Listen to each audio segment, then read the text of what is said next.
Hello, gamers. I'm Pabro, and with me is a longtime writer and fellow dev, Brett. Hey everyone, I'm Brett, also known as Frost, and I'm the product lead here on League of Legends. It's Monday, May 19th, and we're here to talk to you all about some awesome stuff we got coming. But first, we have a little something to kick off the second act, so enjoy.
Hey everyone, I'm Riot Cadmus.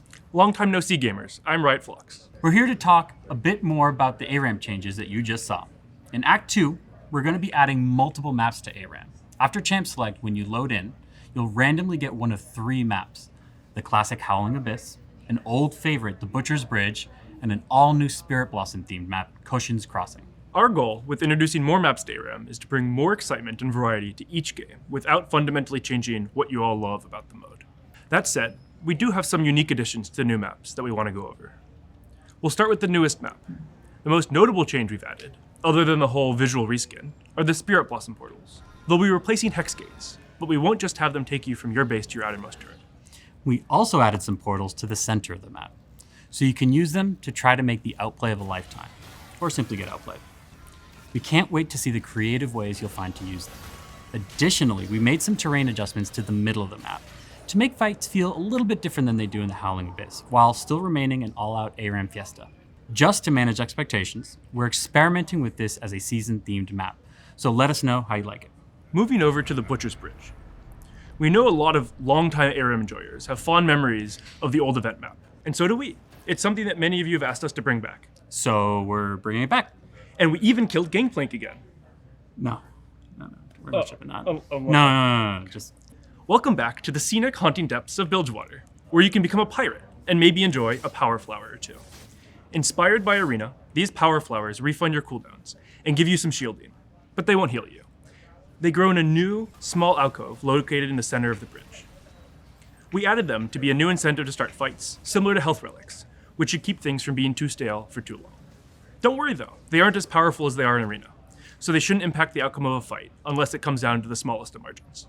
We also added cannons to both spawns, because are you really a pirate if you don't have cannons? No. These cannons aren't just good at getting you around the map. They're also a more interesting and aggressive way to get back into the action and knock enemies up where you land. Their range will depend on your furthest standing tower, which means if your inhibitor's down and the enemy is pushing in on you for the win, you could take advantage of the cannons and get a 5-person knockup, setting up your Yasuo for an amazing ultimate to turn the tables on the enemy team. Last, but certainly not least, we have the Howling Abyss. This is something us ARAM mains call home. And because so many of you love the map as it is today, we didn't make any changes to it. Like we said, we wanted to preserve the core ARAM experience, and we think that keeping Howling Abyss untouched will help with that. We also wanted to talk about a non-map related change that we have coming to ARAM, champion cards. One long-standing piece of player feedback we've heard is that the amount of champions you can choose from in each game feels a little inconsistent. It could be frustrating if your teammates leave some rerolls on the table and you're stuck with 2 to 3 champs on the bench to choose from. So in order to give you all more options more consistently, we're removing the reroll system and replacing it with champion cards. when you enter Champ Select, you'll be presented with 2 champs to choose from. You'll have a bit of time to pick one, at which point the other will go to the bench. This guarantees that you'll get at least 10 champs to choose from in any lobby. And if you get lucky, you'll be given 3 champs to pick from. We considered always giving 3 options, but that might lead to getting some champs too reliably, and who wants a Nidalee, Ziggs, or Xerath in every one of their games? Going forward, we want to make sure that all of you ARAM mains know how much we appreciate you, and we'll think of ways to keep ARAM feeling fresh and loved. If you thought the Bridge of Progress, for example, had too many changes, this should be quite a bit less, as we focus mostly on slightly altering the map shape, as opposed to introducing more drastic changes like Snowball, Health Relic buffs, Inhibitor rewards, and so on. Going forward, we don't want to make these changes in isolation, but it is going to take some testing and learning to get them right. We're looking for your feedback to know what you enjoy, what we get right, and what we can improve. So please, keep talking to us so we can continually build and improve on the modes all of you love. We think that this new map pool will be a fun and exciting addition to ARAM, but we want to get your feedback first before we commit to making this change permanent. As a reminder, Brawl is currently live, so please make sure you go give it a try. That's it from us. As always, thanks for playing, and we'll see you in ARAM. All right, as you can probably tell by now, we're still deep in the Spirit Blossom Festival, and almost everything this season has ties to the massive bloom, or wild bloom as it's called in Ionia, from the new ARAM map to the increased Spirit Blossoms on Summoner's Rift, and even our next champion, Ynnara. We aren't going to get into specifics about Ynnara right now. She's still not coming out for a few more patches, but we do want to confirm that she's a traditional ADC with a core focus on auto attacks. We brought in a bunch of content creators and influencers from around the world to get a sneak preview of her gameplay, and you'll get a full reveal of her kit with these creators in just 2 weeks. And similar to Mel, Ynnara will be earnable by completing a few missions. Outside of core gameplay, we'll be releasing another metagame this act. It's a 2.5D side-scrolling beat-em-up featuring, you guessed it, Ynnara alongside Xin Zhao. While you dodge, punch, kick, slide, and fight, you'll get to experience more of this season's story and learn more about the mysterious Wild Bloom. We saw some feedback around the Demon's Hand, around having to grind a ton of League games to progress, so this one is more self-contained. That means you can play the entire story without playing League matches in between. But wait, that's not all. Oh. Would it really be Spirit Blossom without a way to befriend some spirits, if you know what I mean? That's right, we've got a spiritual successor for Spirit Bonds, just a bit smaller in scale this time.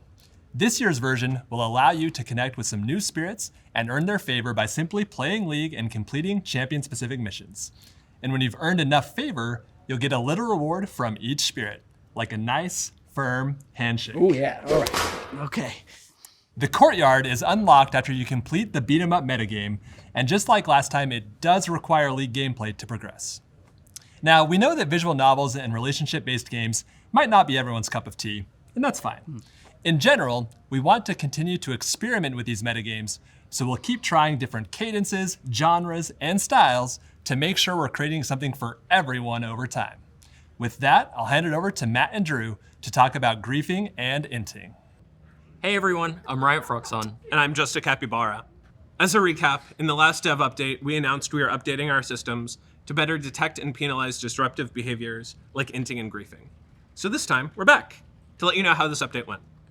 When we rolled this out, it was really important to us to not punish low-skill players. Their play is sometimes hard to distinguish from players who intentionally lose in higher skill games, so we were a bit conservative with our rollout. To date, the detections have a 99.95% accuracy rate. Given this success, we're continuing to invest in the system's capabilities.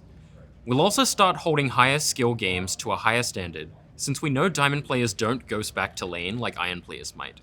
So we'll start punishing more aggressively in those instances. Additionally, we're significantly increasing penalties for repeated leavers and toxic keyboard warriors. We've also seen a lot of your feedback on things that you felt were missing, like spamming Trundle Pillar or Nivea Wall or trolling TK ults on your teammates, so we've increased our detections to help identify those more accurately. At the time of recording, we're targeting these changes to go live with patch 25.11. Beyond this, we're also revising our current approach on ranked restrictions. We've found that while ranked restrictions work in most cases, there are some players who get through their restriction games by ruining norms or swift play, which just sucks, and it isn't okay.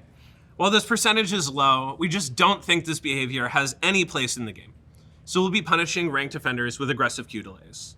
There's also one more change we're working on, but wanted to get your thoughts on before implementing.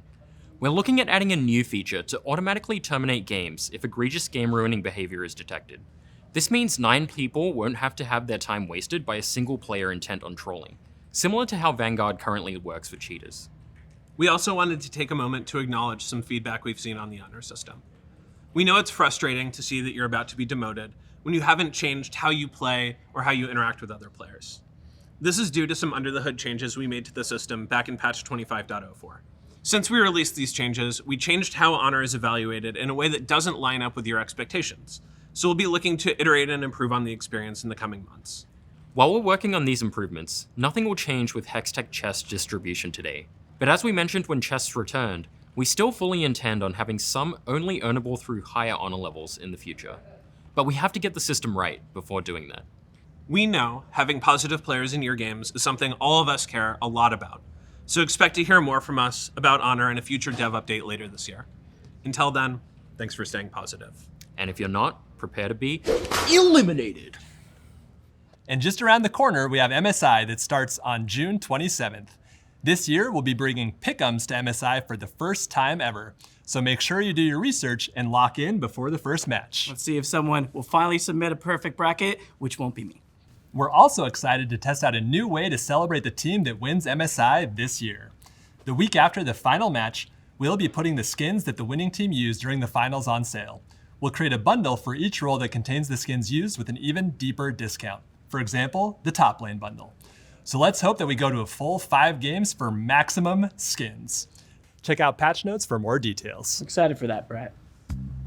And last, it's been a minute. And I'm here to address Victor Nation. We've been quiet, but it doesn't mean we weren't listening. So I'm happy to announce to you all that we'll be doing a throwback skin in the style of Victor's original look because we know it means a lot to so many of you. Now look, we don't have a name yet, but maybe Victor? I don't know. Let us know, Victor Nation. He'll be coming out later this year. And that's it for today. We'll be back in a few more weeks to talk more. Until then, thanks so much for watching, and we'll see you on the Rift.